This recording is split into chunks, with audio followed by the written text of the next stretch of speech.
Staff at Spain's Iberia Airlines are set to ground more than 1,000 flights with a second round of strikes lasting 5 days. Last week, the firm said that it was sticking to plans to cut salaries and axe almost 4,000 jobs. RT's Tessa Arcilla joins us live with the details now. Tessa, what is Spain expected to witness today?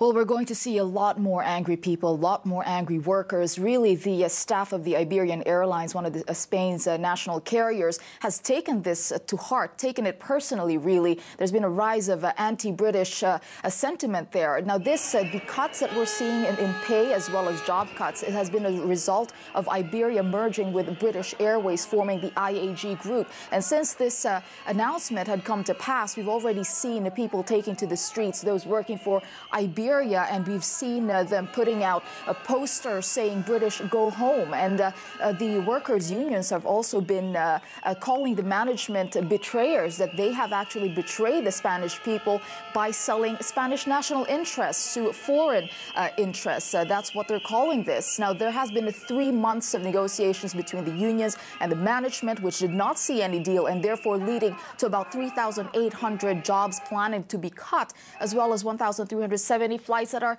grounded today. Now, this is certainly paralyzing to the Spanish economy, not to mention adding on to the 26% of unemployed already, and steering here some sort of nationalist sentiment, wanting to protect their own interests, of course, over what they see as mediation from foreigners at this point. And Tessa, of course, it's not just Spain, is it? We've seen similar scenes across other European countries. Can you tell us a little bit more about that? Well, that's right. A reaction from the Euro bloc, specifically the Eurozone, have been pretty much one of bloc dealing with billions of debt. Anyone with that amount of debt would be having a headache trying to deal with this. Cyprus is the latest that they're going to talk about bailing out at this point. Cyprus has the warning bells for that country has already been sounding as of last year, but no deal has been made, and today they're trying to move that forward. This is just the latest of a string of countries already that have had bailouts. And also Portugal and Ireland want to renegotiate their bailout plans that have already been received. They want more time for their money. Now, this is despite leaders saying that they are on track. It begs the question, if they are indeed on track, why would they need more time for restructuring debt? Again, making markets and investors jittery. Now, interestingly enough, a country like Latvia, for example, despite a population against joining the Eurozone, have now been hurrying, being so eager to join the Eurozone. And this begs the question of why they're actually doing this, trying to find stability in a largely unstable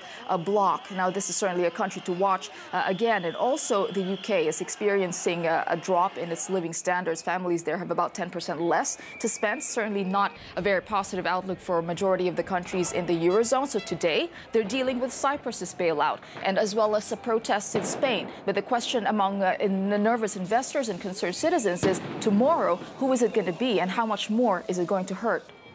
Certainly economic woes all across the board. RT's Tessa Arcilla reporting live from Brussels for us. Thank you for that update.